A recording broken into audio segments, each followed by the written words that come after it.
Bismillahirrahmanirrahim. Assalamualaikum warahmatullahi wabarakatuh.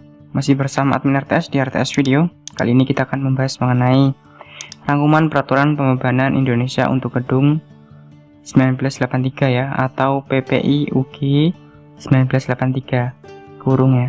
Jadi ini adalah mungkin juga rekan-rekan yang mungkin hari kemarin melihat video daripada RTS video yang telah admin upload, dimana itu membahas mengenai material, berat jenis material.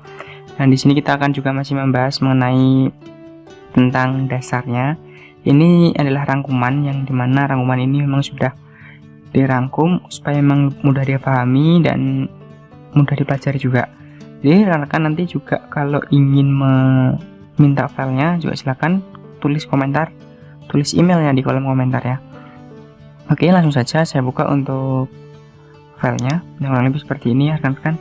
Rangkuman peraturan pembebanan Indonesia untuk gedung 1983. Ya, di sini yang disusun oleh Pak Suyono NT 2007. Ini adalah kurang lebih, kalau di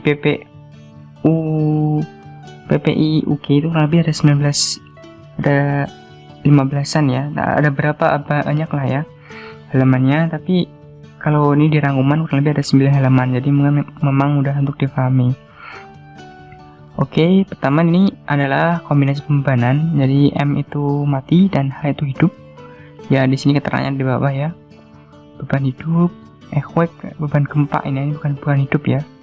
Sorry, salah tulis. Ini adalah beban gempa, earthquake, mati, hidup. Terus kemudian angin, ya, wind load. Terus kemudian ada K, beban khusus. Beban khusus itu memang juga ya ini bawahnya ya. Beban akibat selisih suhu, pengangkatan, pemasangan, penurunan pondasi, susut gaya rem dari keran, gaya sentrifugal dan getaran mesin. Nah, itu termasuk dari beban khusus.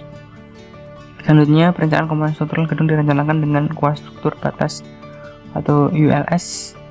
Maka beban tersebut perlu dikalikan dengan faktor beban. Nah, jadi ini adalah memang acuan juga untuk perencanaan dalam penghitungan struktur dari dukung tanah atau DDT. Izin dapat dinaikkan. Nah, ini tabelnya ya kan ya. Ini sudah mungkin kita sangat familiar. Catatan juga di sini bahwa 1 kg cm persegi adalah sama dengan 9,98,0665 kPa, kilonewton per meter persegi. Ini mungkin juga menjadi acuan kita juga kan ya. Sedang, lunak, amat lunak, seperti ini. Oke, safety factor atau SF ya, tinjau kurang dari 1,5, tinjau terhadap guling dan gelincir. Nah, ini beban mati ini dimana berat sendiri bangunan. Rekan-rekan mungkin bisa melihat juga di berat jenis kemarin yang lebih lengkap daripada ini. Nah, ini batu pecah, besi beton bertulang dan juga sebagainya ya. Nanti bisa dibaca yang lebih lengkapnya lagi di video yang sebelumnya, bisa cari di channel RTS video. Terus kemudian komponen gedung ini juga ada dalam arti bebannya dari semen kurang lebih 21 kg per meter persegi. Jadi per meter persegi ada kurang lebih beban beratnya adalah 21 kg gitu. Nah, kapur juga, pasangan batu, setengah batu, dan ini ada semua di sini pembebanannya. Terus langit-langit, nah ini termasuk juga asbes Eternit, beban tebal maksimum 4 mili ya, kurang lebih segini. Nanti rekan-rekan bisa membacanya ya, yang memang nanti sekiranya diperlukan apa, beban apa dan sebagainya bisa dimasukkan ya. Next saja saya ingin mereview saja, memang ini juga ada beban hidup dalam pada gedung sebuah, sudah termasuk perlengkapan ruang dengan kegunaan dan juga dinding pemisah ringan. KI atau beban hidup kurang dari 100 meter lari. Beban berat dari lemari, arsip, alat, mesin harus ditentukan sendiri. Ya, kenapa ditentukan sendiri? Karena kita tidak tahu isi daripada lemari, isi juga dari berat daripada mesinnya itu. Terus ini beban hidup pada lantai gedung ya, ada beberapa sudah diatur semua kan. Jadi memang kita tinggal mengambil data-datanya dan menyesuaikan dengan juga kondisi yang ada real di lapangan. Nah, ruang dansa, ruang DJ ini bisa 500 kg per meter persegi gitu. Nah, ini termasuk besar ya. Ada juga yang 800 kan saya lihatkan. Ini adalah untuk lantai bawah ya, gedung parkir bertingkat. Lebih segini bebannya. Terus ada balkon dan juga direncanakan memang 300 kg meter persegi. Beban hidup atap gedung ini juga dibebani oleh orang harus diambil minimum sebesar 100 kg per meter persegi untuk bidang datar.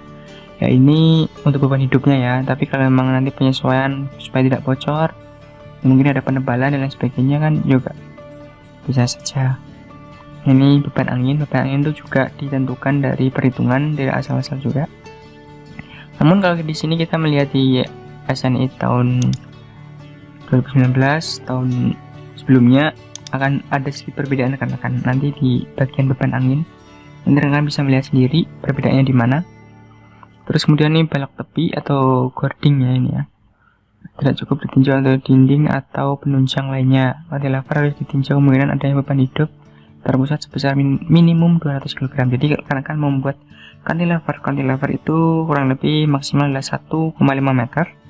Ya, bebannya minimum sekali itu harus untuk beban hidupnya adalah 200 kg. Nah, seperti itu karena sudah jelas cantilever. Di SF atau safety faktornya harus tinggi. Terus beban hidup horizontal, ya ini juga ada ya. Perlu ditinjau akibat daya desak orang yang nilainya sekitar 5% sampai dengan 10% dari beban hidup vertikal gravitasi. Jadi, misal rekan-rekan membuat pagar, dinding dan sebagainya dengan ibaratnya mau memasukkan beban dorong orang atau beban dobrak orang ya. Jadi kurang lebih antara 5 sampai dengan 10% dari beban hidup vertikal. Misal 100, ya 10%-nya kan 10 kg, kurang lebih seperti itu per meter persegi ya ini ya. Reduksi beban hidup juga ada reduksi supaya memang beban beban yang kita masukkan kan juga pasti tidak semuanya akan membebani, tapi harus ada direduksi juga. Ya, jadi reduksi juga ada di sini, rumah tinggal dan sebagainya 0,5, penunjang gravitasi untuk penunjang beban gempa segini. Ya, ini nanti bisa disesuaikan sendiri juga rekan-rekan ya. Untuk reduksinya seperti ini, elemen 5. Koefisien erosi beban hidup kumulatif ya, ini seperti ini ya untuk perencanaan alur perencanaan struktur. Nanti bisa di tekanan tiup 25 kg, tepi laut kurang lebih jarak 5 km dari pantai, diambil minimum 40 kg per meter persegi. Nah, di sini ada perbedaan ya di SNI terbaru, nanti bisa dilihat. Ya, ini bebannya ya saya next saja karena memang nanti rekan-rekan bisa mungkin mempelajarinya di file ini karena memang di sini supaya mempermudah gitu. Oke. Ya, atap tanpa dinding ya ini juga ada ya saya. Nah, ini ya kurang lebih seperti itu. Cerobong dengan penampang lingkaran, ada beban anginnya juga ya kan ya, perlu diketahui. Struktur rangka ruang dengan penampang lintang persegi juga ada beban anginnya. Struktur rangka ruang dengan penampang lintang segitiga juga ada beban anginnya sendiri. Ya, persegi, segitiga itu ada bebannya sendiri. Jadi tidak asal-asal memang oh seperti ini enggak ya. Struktur rangka ini maksudnya. Ini juga perlu wajib diketahui dalam perencanaan struktur. Ya, kurang lebih seperti itu untuk rangkuman daripada PPI UG 1983. Semoga bisa menjadi bermanfaat untuk rekan semuanya dan mudah untuk belajarnya.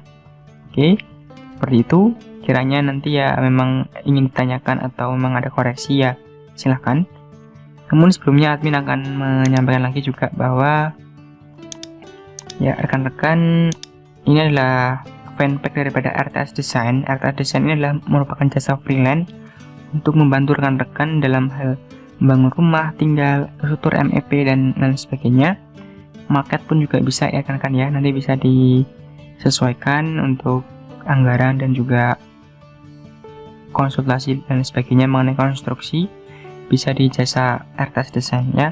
Rekan bisa cari saja di RTS Design di Facebook. Nanti jangan lupa di like untuk mengikuti juga dan bagikan ke rekan yang lainnya. Mengapa juga ini digunakan? Karena juga kita tidak tahu, mungkin kita punya project, kita membutuhkan SDM yang kita bisa nanti membantu untuk RTS Design-nya. Kurang lebih seperti itu. Mohon maaf, terima kasih dan salam sipil.